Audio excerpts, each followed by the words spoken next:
বৃষ্টিতে ফুলে উঠেছে মহানন্দা ও বালাসন নদী। আতঙ্কে পোড়াঝাড়ের বাসিন্দারা। নবনির্মিত বাঁধ পরিদর্শনে রাজগঞ্জের ভিডিও।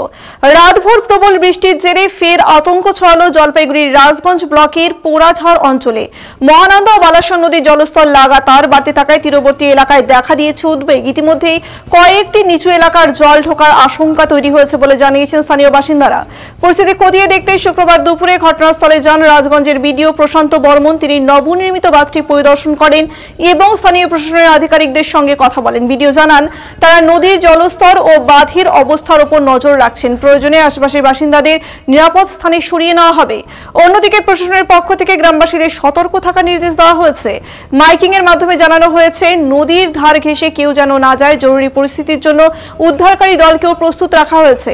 স্থানীয় সূত্রে খবর, বর্ষার বৃষ্টিতেই মহানন্দা ও বালাসন প্রায় প্রতি বছরই ফুলে ওঠে এবং নিম্নভূমি এলাকায় জল ঢোকে। এবারও সেই আশঙ্কা ঘনিয়ে আসায় চিন্তায় পড়েছেন সকলে।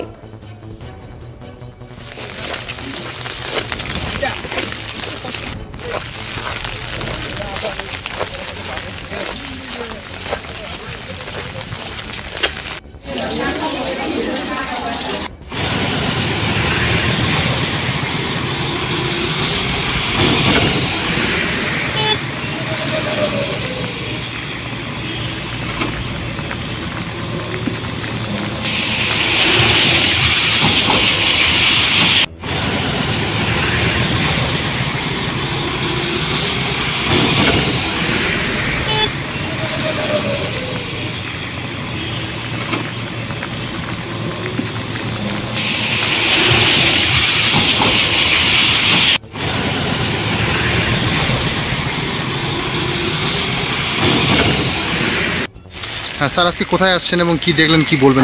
জানেন রাজগঞ্জ ব্লক যে রয়েছে, এই ব্লকের ফুলবাড়ি গ্রাম পঞ্চায়েতে পোকারঝাড় বলে একটা জায়গা রয়েছে। এখানে একটু আমাদের বৃষ্টি হলে আমাদের এই বৃষ্টির জলের কোনো প্রভাব পড়ে না। পাহাড়ের জল বা অন্যান্য রাজ্যের জলগুলো যখন আমাদের এই নদীগুলোর উপরে মানে প্রভাবিত হয়, তখনই এখানে একটা প্রভাব পড়ে, বাঁধ ভেঙে লোকালয়ে ঢুকে যায়। এটাই দেখার জন্য আমি আসি। কিছুদিন আগে এখানে জলে প্লাবিত হয়েছিল, তাই দেখতে আসলাম। যে এখনও পর্যন্ত দেখলাম যে নদীতে যা জল রয়েছে, তবু আমরা সতর্ক বার্তা দিতে আসছি। কারণ আমাদের ব্লক প্রশাসক হিসাবে সবসময় নাগরিকদের পাশে থাকাটা আমাদের কাজ।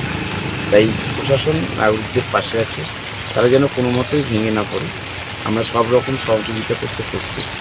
গ্রামবাসীদের দাবি রয়েছে যে অবিলম্বে বাঁধের ব্যবস্থা করলে হয়তো তারা নিশ্চিন্তে ঘুমোতে পারবে। আপনারা জানেন যে এর আগে যখন এখানে বন্যা পরিস্থিতি একটা তৈরি হয়েছিল, তখনই আমাদের ইরিগেশন ডিপার্টমেন্ট এবং আমাদের মেয়র সাহেব থেকে শুরু করে, ডিএম ম্যাডাম থেকে শুরু করে, এসডিও স্যার থেকে শুরু করে আমাদের লেভেল থেকে আমরা এটা গভর্নমেন্টের কাছে প্রস্তাব পাঠিয়েছি। আশা করছি একটা সুরাহা হবে। এটা নিয়ে গভর্নমেন্টও ওয়াকিবহাল রয়েছে। হ্যাঁ স্যার, আজকে